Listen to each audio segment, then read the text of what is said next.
তুই পইরা পরীক্ষা দে, তুই না পইরা পরীক্ষা দিয়ে এ প্লাস পাইয়া এ প্লাস দিয়ে তুই করবিটা কি? ওই এ প্লাসটা দিয়ে হবে কি? কোনো লাভ নাই। পইরা পরীক্ষা দিয়ে এ প্লাস পা, আর যদি এ প্লাস নাও পাও তাতেও সমস্যা নেই, কোনো ব্যাপার না, ব্যাপার পরে দেখা যাবে।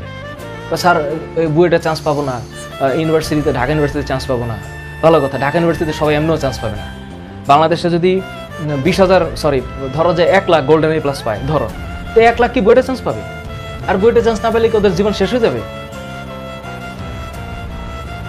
চিল, লাইফটা অনেক বড়, সাকসেসের কোনো ল্যান্ডমার্ক নাই, কোনো ল্যান্ডমার্ক নেই। হ্যাঁ, বুয়েটে চান্স পাইলে জীবনে সাকসেসফুল হওয়ার মানে গতানুগতিক সামাজিক ব্যবস্থায় সাকসেসফুল হওয়ার পসিবিলিটি বেশি। আমাদের সমাজ ব্যবস্থায় একটা ঢাকা ইউনিভার্সিটি স্টুডেন্ট যে একটা পার্টে থাকে আর একটা ন্যাশনাল ইউনিভার্সিটি স্টুডেন্ট সেই পার্টে থাকতে পারে না, কারণ সমাজে তাকে ডিভাইড করে দিয়েছে। এটা একটু খুব ভালো, এটা একটু খুব খারাপ। কিন্তু কে জানে ন্যাশনাল ইউনিভার্সিটির ওই ছেলে ঢাকা ইউনিভার্সিটি থেকে বহু গুণে ফাটাই দিতে পারে মারাত্মকভাবে। কোথায় গিয়া কি হয়ে যাবে ঢাকা ইউনিভার্সিটি স্টুডেন্ট টেরও পাইতে না পারে।